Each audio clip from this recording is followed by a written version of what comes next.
योगी सरकार का बहुप्रतीक्षित मंत्रिमंडल विस्तार मंगलवार को संपन्न हुआ और इसी के साथ में सुहेलदेव भारतीय समाज पार्टी के ओम प्रकाश राजभर और भाजपा एमएलसी दारा सिंह चौहान समेत 4 नेताओं ने मंत्री पद की शपथ ली।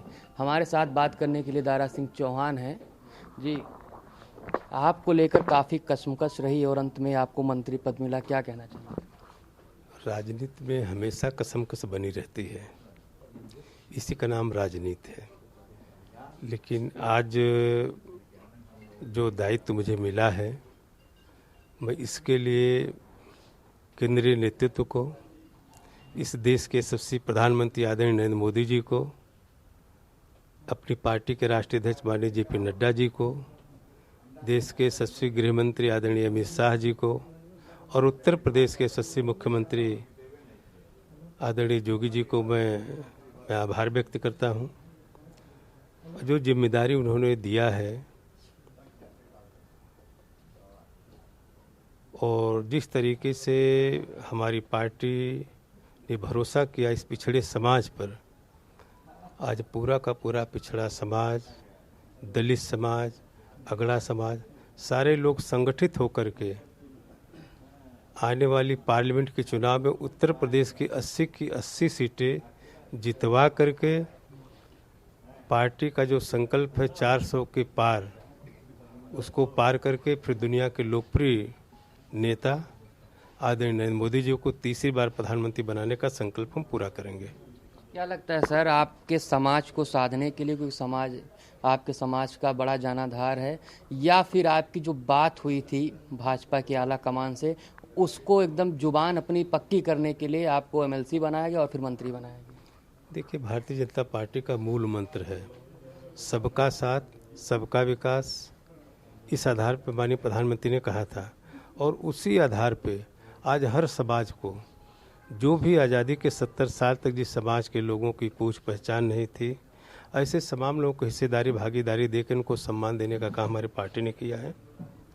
और जिस तरीके से अब तक देश की तमाम जो योजनाएं कुछ लोगों के हाथ में रहती थी, आज गांव के गरीब के दरवाजे पे दस्तक दे रही है, इससे प्रभावित होकर के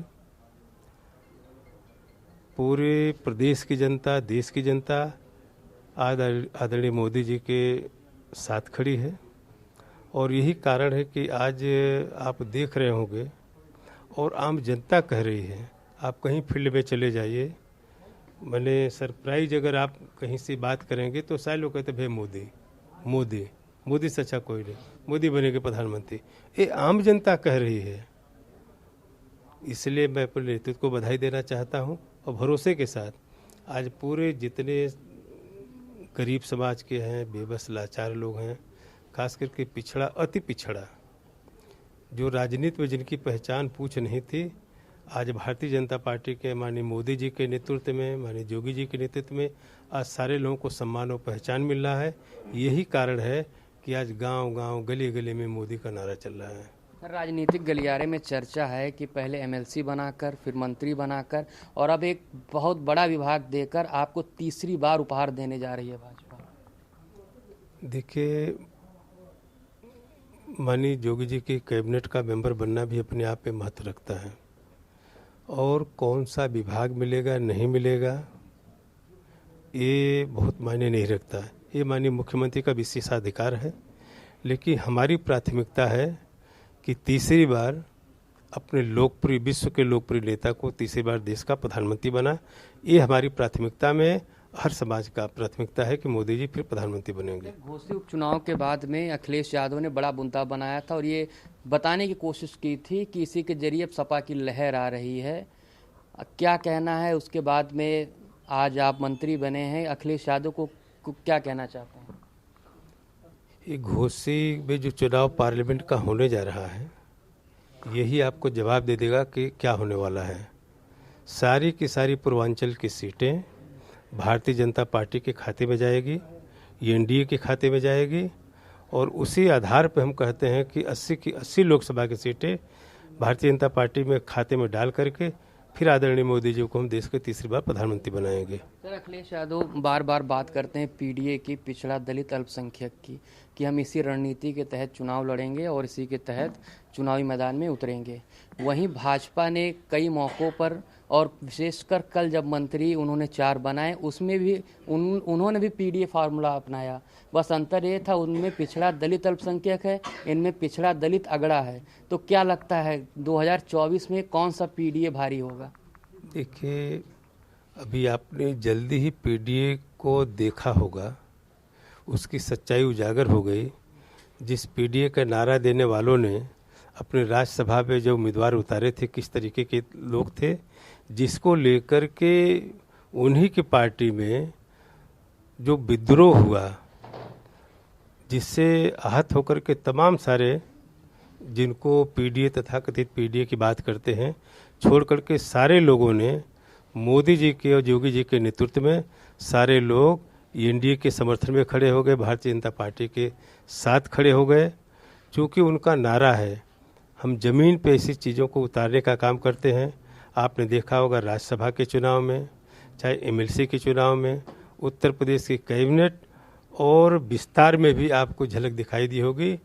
तो असली जो पिछड़ा है, दलित है, अति पिछड़ा है, देश का प्रधानमंत्री ही अति पिछड़ा है। आज ऐसे समाज जो आज़ादी के इतने सालों तक ऐसे पिछड़े समाज का कोई देश का प्रधानमंत्री का बहुत महत्वपूर्ण पद पे नहीं था, आज देश का नेतृत्व कर रहा है। आज इससे बड़ा सम्मान और इस देश के गरीबों को नहीं चाहिए। और इससे प्रभावित होकर के सारे लोग जो है मोदी जी के साथ खड़े हैं। और जिस तरीके से मोदी जी के नेतृत्व में, एनडीए की सरकार के नेतृत्व में जिस तरीके से ऐसी तमाम योजनाएं गांव के गरीब तक, चाहे आवास हो, बिजली हो, शौचालय है, किसान सम्मान योजना हो, पेंशन हो, नौजवान बच्चों को पढ़ाई के लिए फ्री कोचिंग की व्यवस्था हो, पारदर्शी भर्तियां हो, इससे लेके लोग प्रभावित हैं कि मोदी जी को तीसरी बार बना करके फिर हम जो $5 ट्रिलियन की हम वो करते हैं, आने वाले मोदी जी के तीसरी बार प्रधानमंत्री बनने के बाद फिर $30 ट्रिलियन में हम पहुंच जाएंगे। एक अंतिम सवाल सर, भाजपा उत्तर 2024 के महासमर में उत्तर प्रदेश में 80 सीटें जीतने का दावा करती है, वहीं अखिलेश यादव 80 सीटें हराने का दावा करते हैं। तो इस महासमर में किसका तीर भेदेगा और किसका तीर आसमान में गायब हो जाएगा? इसका निर्णय तो आप लोग बखूबी करते हैं। अभी आप लोगों के चैनल ने जो सर्वे की रिपोर्ट दिया है कि 80 में 78 सीट भारतीय जनता पार्टी जीतने जा रही है। हम 2 बढ़ा दिए हैं कि 78 आप लोग बता रहे हैं, लेकिन ज़मीनी सच्चाई को हम जानते हैं कि 78 नहीं 80 की 80 सीटें जीत करके भारतीय जनता पार्टी की झोली में जाएगी। मैनपुरी आजमगढ़, कोई भी आजमगढ़ तो अभी है आपके पास, लेकिन मैनपुरी में तो उनका कब्जा है सब। अब ठीक है, आने वाला समय बताएगा कि कौन कहाँ खड़ा है। तो सुना आपने, हमारे साथ थे मंत्री दारा सिंह चौहान जी। इनका साफ कहना है कि अब जो भी विभाग मिलेगा उससे ये जनता की सेवा करेंगे और मोदी जी को तीसरी बार प्रधानमंत्री बनाने का जो सपना है उसे पूरा करेंगे। साथ ही इन्होंने अखिलेश यादव का जवाब देते हुए कहा कि घोसी उपचुनाव का ढोल पीटने वाले जब घोसी लोकसभा का चुनाव होगा तो अपने आप उनको अपनी स्थिति पता चल जाएगी। कैमरामैन राहुल के साथ रमन मिश्रा, इंडिया वॉइस, लखनऊ।